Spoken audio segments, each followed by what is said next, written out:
फैज खान जी, अंसार रजा जी और मुमताज आलम रिजवी जी के अपने कुछ प्रश्न थे, अपनी कुछ चिंताएं थी, जिसमें गौ माता की का भी सम्मान ये लोग चाह रहे हैं कि हो इस देश में, और सरकार से कुछ उम्मीदें हैं, ये चाह रहे हैं इस पर भी चर्चा हो। गलत तो नहीं है ना, अच्छी शुरुआत है ये तो।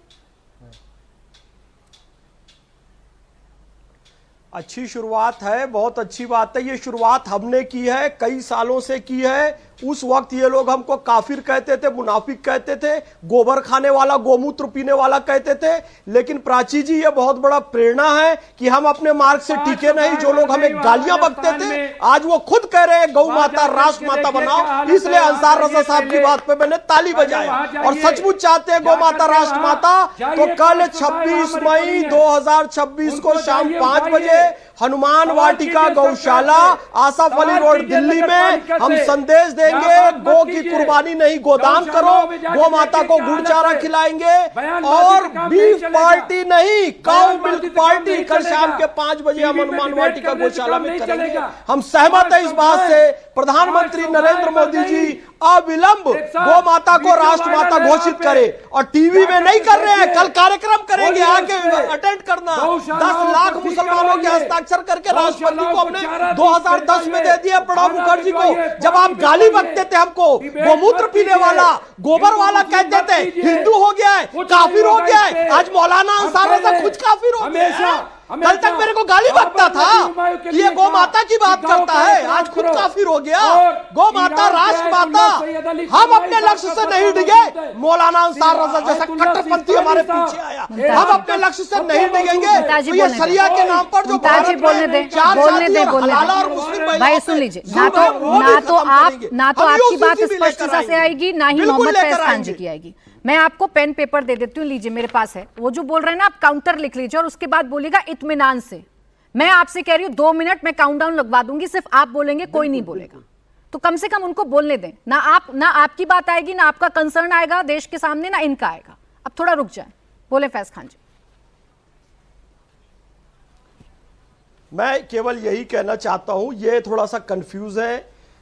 हमारा पहले से आंदोलन है गौ माता को राष्ट्र माता बनाओ, और ये लोग आज हमारे साथ हैं। प्रधानमंत्री नरेंद्र मोदी जी से अपील करते हैं, भारत का समस्त समुदाय मिलकर गौ माता को राष्ट्र माता बनाया जाए।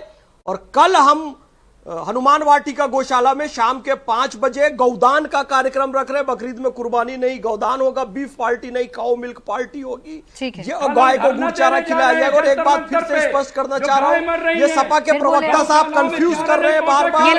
हमारे यहाँ विवाह की किसी पद्धति को नहीं बदला जाएगा। जैन जो है मुमताज आलम रिजवी जी, मुमताज आलम रिजवी जी, एक सेकंड रुके फैज खान जी, फैज खान जी रुके। मुमताज आलम रिजवी जी, समय बता दीजिएगा और बता दीजिएगा कहाँ जा रहे हैं, कितने बजे जा रहे हैं, कितने लोग आप जा रहे हैं।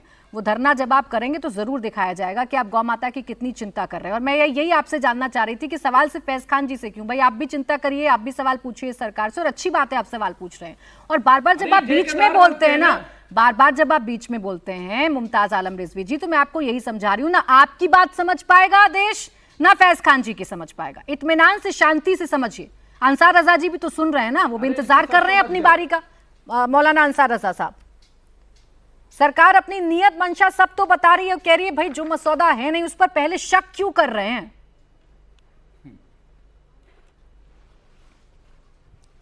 असल में प्राची जी देखिए, बीजेपी सरकार का शुरू से ये उसूल रहा है कि पहले हंगामा कर दो, पूरे मुल्क में बहस का मुद्दा बना दो, और उसके बाद पार्लियामेंट में ये जो है वो जेपीसी को भेज दो। मेरे अर्ज करने का मकसद ये है कि सरकार हमारे देश की सरकार है, प्रधानमंत्री हमारा प्रधानमंत्री है। उनको चाहिए कि इस वक्त जिस तरह से इटली में जाकर के मुस्कुरा रहे थे, तो भारतीयों से मुस्कुरा करके मिले कि तुम घबराओ मत, देश में कोई संकट नहीं आएगा, देश में कोई आर्थिक संकट नहीं आएगा। हम एक बार सुनना चाहते हैं उनके मुंह से। आप यूसीसी में बहस कीजिए, कोई दिक्कत नहीं है, आप लाइए कानून, पढ़ा जाएगा, मसौदा आएगा, देखा जाएगा। लेकिन इस वक्त मुल्क को आपके मुस्कुराहट की जरूरत है कि जैसे आप इटली में मिठाई बांट रहे थे, भारत के लोगों को भी मिठाई खिला दीजिए कि घबराओ मत, हम भी तुम्हारे लिए चॉकलेट लेकर के आए हैं, तुम्हें परेशान होने की जरूरत नहीं है। ना डीजल के दाम बढ़ेंगे, ना पेट्रोल के दाम बढ़ेंगे, ना गैस के दाम बढ़ेंगे। और जो 80 करोड़ लोगों को राशन दिया जा रहा है, इनको भी कारोबार मिलेगा। खिलाएं चॉकलेट, कौन मना कर रहा है? बड़ी खुशी की बात है। आप विदेशों में तो जाकर के मुस्कुराते रहेंगे और यहां आके मुंह लटका करके बैठ जाएंगे। ऐसा थोड़ी अच्छा लगता है। ये देश आपका है, इस देश ने आपको प्रधानमंत्री बनाया है, यहां मुस्कुराना है आपको। हाँ।